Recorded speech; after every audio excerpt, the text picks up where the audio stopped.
Ask yourself, who am I when nobody is watching? It's an incredibly profound question, and honestly, it's one most of us actively dodge. Think about that strange, silent ritual we all do in elevators. You know the one. The doors close, nobody speaks, nobody makes eye contact.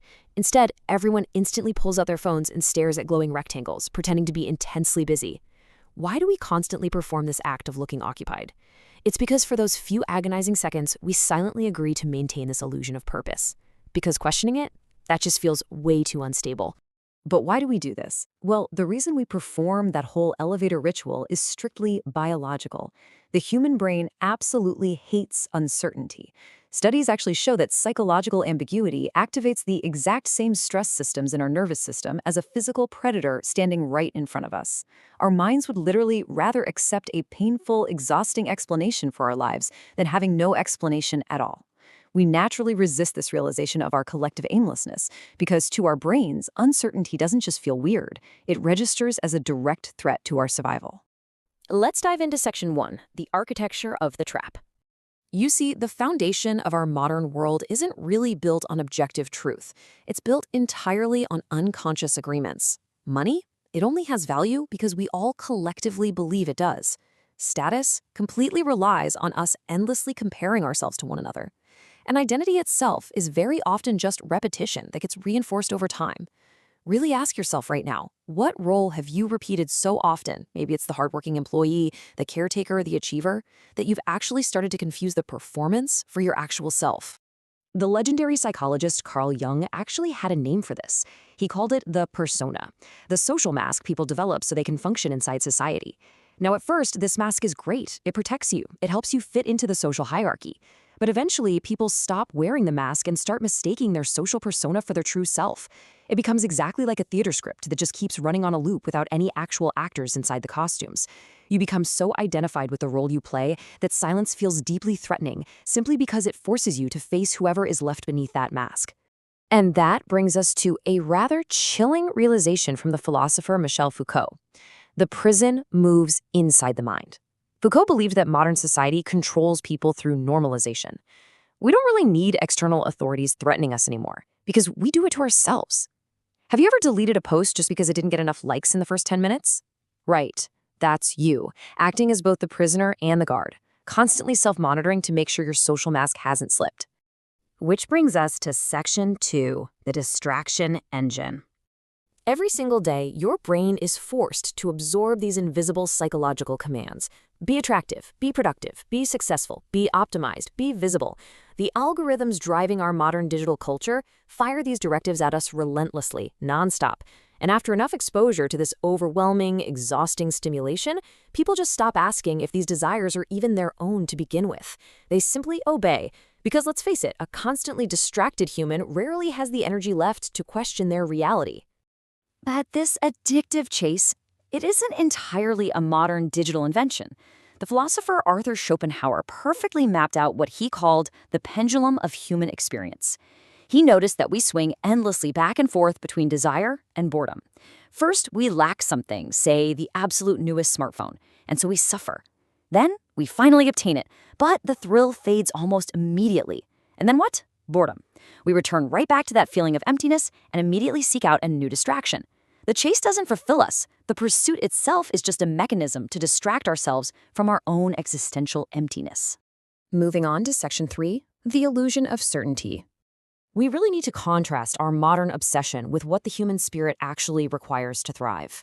Today, we are completely obsessed with constant productivity, endless algorithmic consumption, and finding this false comfort in rigid societal systems.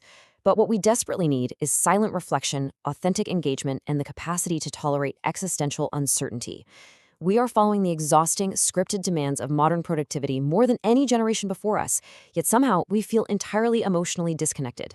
Because here's the truth, external achievement and internal meaning are simply not the same thing.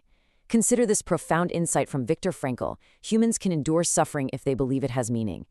In our modern world, people constantly have stimulation without fulfillment, connection without any real intimacy, and visibility without genuine understanding. You have to ask yourself, are you optimizing a life that actually means something to you? Because without true meaning, even the most incredibly comfortable lives eventually become psychologically unbearable. Finally, let's look at section 4, the freedom of awareness. The journey out of this trap begins right here. Silence creates space, and space creates self-awareness. But how do you actually put that into practice? Well, you need a guide for replacing those constant digital distractions with genuine moments of mindful solitude. Start really small. Leave your phone at home and take a 15-minute walk, or just sit in your car in total silence for 5 minutes before walking into your house. These specific routines act as a circuit breaker. They interrupt the psychological noise of algorithms. And for a few seconds, the distraction fades, and you remember there is still a conscious observer living inside you. To truly cultivate authenticity, you need to implement 3 daily practices to reclaim your attention. First up, consciously recognize which of your desires were socially implanted rather than genuinely yours. Second, practice tolerating that biological fear of disapproval we talked about earlier, because authenticity absolutely requires risking being left out. And third, choose conscious honesty over automatic performance every single day. Be honest about what you actually fear and what you actually desire. Integrating your true self in a highly performative society takes immense bravery.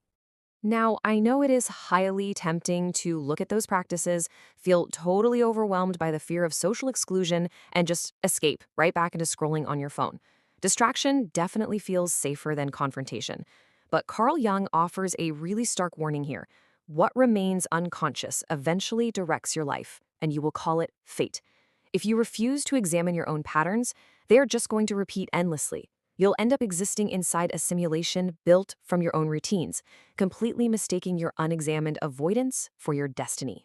So instead of hiding in distraction, we need to actively move away from this craving for simplistic certainty. It is so tempting to find comfort in rigid systems that promise if you just follow the rules, life will be optimized, efficient, and emotionally linear. But honestly, that is a fantasy. Real growth is what we call psychological adulthood. It's the ability to step into existential uncertainty and hold on to contradictions. It's being comfortable with mystery and realizing, hey, you can be grateful and anxious, or hopeful and afraid, all at the exact same time. Because the actual reality of human existence is not a straight, perfectly optimized path. It's fragmented, it's emotional, it's irrational, it's beautiful, it's painful, and yes, sometimes it is completely absurd. Everyone is just improvising. Everyone is carrying invisible fears.